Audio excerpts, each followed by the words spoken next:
Friends, इस video के अंदर हम 12वीं क्लास की थर्ड पोएम कीपिंग क्वाइट के रेफरेंस, कॉन्टेक्स्ट और एक्सप्लेनेशन की स्टडी करेंगे। फ्रेंड्स, अदर वीडियोस के लिंक्स डिस्क्रिप्शन में दिए गए हैं और आप चैनल की प्लेलिस्ट ज़रूर चेक कर लें। आइए फर्स्ट स्टेंजा को एक्सप्लेन करते हैं। जब हम किसी स्टेंजा को एक्सप्लेन करते हैं तो उस स्टेंजा के शुरू के शब्द लिख लेते हैं, जैसे नाउ वी विल, उसके बाद डैश डैश डैश, फिर लास्ट का लिखेंगे आर्म्स सो मच। हमारी फर्स्ट रीडिंग है रेफरेंस। इसके अंदर लिखेंगे these beautiful lines have been taken from the famous poem keeping quiet composed by Pablo Neruda. Compose का मतलब होता है लिखना। ये खूबसूरत लाइन्स मशहूर पोएम कीपिंग क्वाइट से ली गई हैं, जिसको पेब्लो नरोदा ने लिखा है। फ्रेंड्स, रेफरेंस के अंदर ये लाइन्स हमेशा सेम लिखते हैं, सिर्फ पोएम का नाम और पोएट का नाम चेंज कर देते हैं। नेक्स्ट हेडिंग है context. In this charming stanza the poet tells us about. Friends, इतना हर कॉन्टेक्स्ट में लिखना है, चाहे कोई सी भी पोएम क्यों ना हो। The technique of count to 12 and the way to do it. इस चार्मिंग स्टेंजा में पोएट हमें 12 तक गिनने की तकनीक और इसे करने के तरीके के बारे में बताता है। Explanation. Here the poet says that. इतना हर एक एक्सप्लेनेशन में लिखना है, चाहे कोई सी भी पोएम क्यों ना हो। That everyone to count to 12 and to keep quiet and motionless during the process. यहाँ पोएट कहता है कि हर एक 12 तक गिने और खामोश रहे और सभी इस प्रोसेस के दौरान चुप और गतिहीन रहें। He suggests that whatever we are on the earth, we have to be completely silent and not speak any language, which means no motion or sound, completely silent. उनका सुझाव है कि हम जो कुछ भी ज़मीन पर हैं, हमें पूरी तरह से चुप रहना और किसी भी लैंग्वेज में नहीं बोलना है, जिसका मतलब है कोई गति आवाज़ नहीं, बल्कि पूरी तरह से चुप रहना है। The poet says to be stop for 1 second means stop for few seconds to complete the counting patiently and not move our arms so much. It means not move body parts. Poet कहता है कि 1 second लिए रुकना मतलब कुछ second के लिए रुक जाना है और सब्र के साथ गिनती पूरी करना और अपनी बाहों को बिल्कुल नहीं हिलाना। इसका मतलब शरीर के अंगों को हिलाना नहीं है। सेकंड स्टेंजा है, सबसे पहले इट वुड बी, उसके बाद डैश डैश लगाएंगे, फिर लास्ट में लिखेंगे सडन स्ट्रेंजनेस। हमारा यहाँ पर रेफरेंस सेम रहेगा। नेक्स्ट है context. In this charming stanza the poet tells us about. इतना सेम लिखना है। The speciality of silent moment and its impact. इस चार्मिंग स्टेंजा में पोएट हमें शांत लम्हा और उसके प्रभाव के बारे में बताता है। Explanation. Here the poet says that. ये इतना सेम लिखना है। It would be a strange situation when there will be no engines working. यहाँ पोएट कहता है कि अजीब कंडीशन होगी जब कोई इंजन काम नहीं करेगा। Here he wants to say that if everything comes to pause it will be a very different moment for us. वह यहाँ कहना चाहता है कि अगर सब कुछ रुक जाता है तो हमारे लिए बहुत अलग पल होगा। If all the engines like the vehicles and machines stop. अगर वाहनों और मशीनों जैसे सभी इंजन बंद हो जाते हैं, then there will be a sudden strange situation as the world will experience a sudden calmness. तो अचानक अजीब कंडीशन होगी क्योंकि दुनिया अचानक शांति का अनुभव करेगी। People will not be in a rush to achieve things one after another. लोग एक के बाद एक चीज़ें हासिल करने की जल्दी में नहीं होंगे। नेक्स्ट स्टेंजा है, सबसे पहले लिखेंगे फिशरमैन, फिर डैश डैश डैश, फिर लिखेंगे हर्ट हैंड्स। यहाँ पर रेफरेंस हमारा सेम रहेगा। कॉन्टेक्स्ट है। In this charming stanza the poet tells us about the benefits of keeping quite. इस चार्मिंग स्टेंजा में पोएट हमें खामोश रहने के फ़ायदे के बारे में बताता है। एक्सप्लेनेशन है।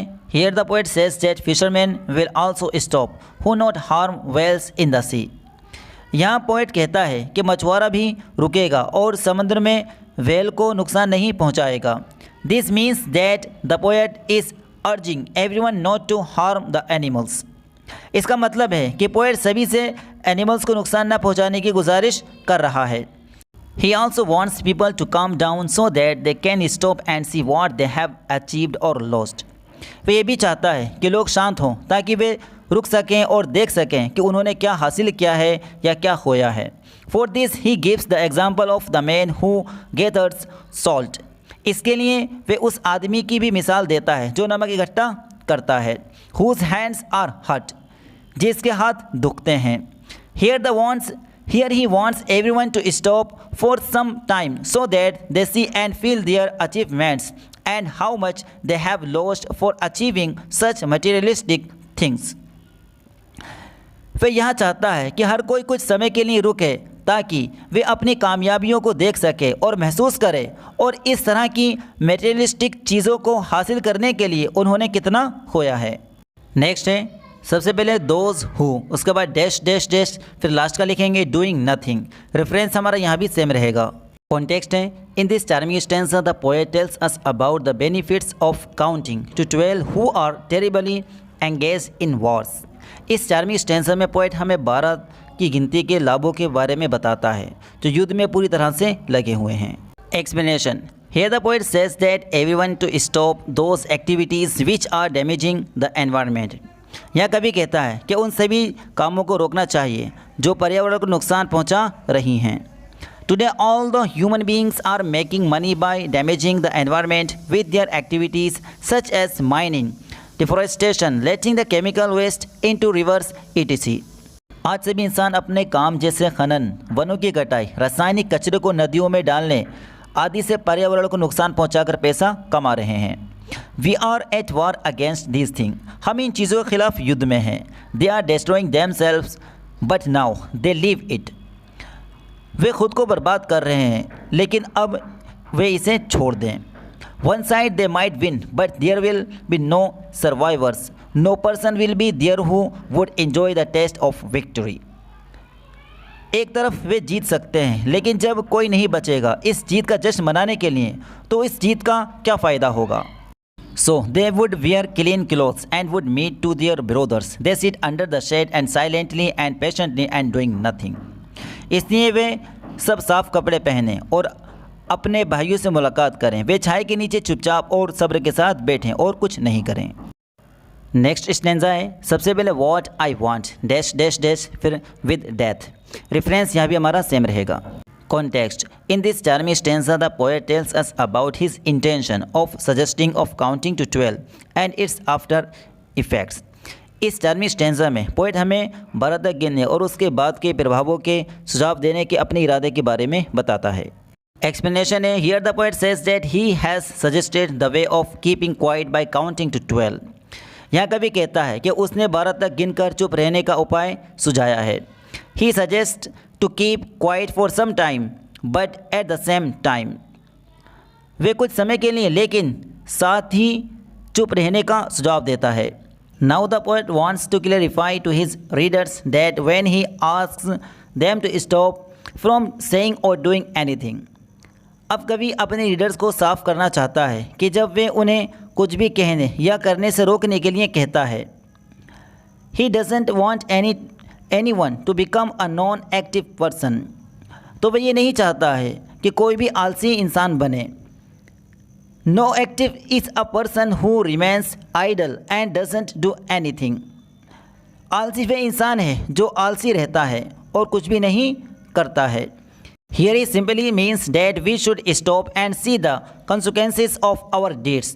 यहाँ उनका सीधा मतलब है कि हमें रुककर अपने कामों का रिजल्ट देखना चाहिए। The poet doesn't want to see people being killed due to their greed for money and expansion of territories.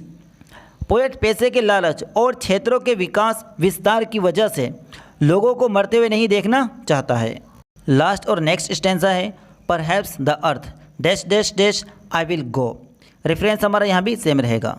Context है in this charming stanza the poet tells us about the role of natural objects and their importance. इस charming stanza में poet हमें कुदरती चीज़ों की भूमिका और उनके महत्व के बारे में बताता है। एक्सप्लेनेशन है here the poet says that in this universe. यहाँ पोएट कहता है इस कायनात में it is our earth which can teach us. हमारी धरती है जो हमें पढ़ा सकती है। मोटिवेट्स अस हमें मोटिवेट कर सकती है। अराउंड अस हमें चारों ओर घुमाती है। We find everything dead and inactive and then everything proves to be alive. हम सब कुछ मृत और सुस्त पाते हैं और फिर सब कुछ जीवित सिद्ध होता है। And finally the poet repeats the same process to count up to 12 and suggests to keep quiet again and he would go for further actions. और आखिर में कभी 12 तक गिनने के लिए उसी प्रक्रिया को दोहराता है और फिर से चुप रहने का सुझाव देता है और वे आगे की कार्रवाई के लिए चला जाता है। दोस्तों, अगर आपको ये वीडियो पसंद आई है तो हमारी वीडियो को लाइक करें और हमारे चैनल इफ्ती सर को सब्सक्राइब करें। Thanks for watching this video.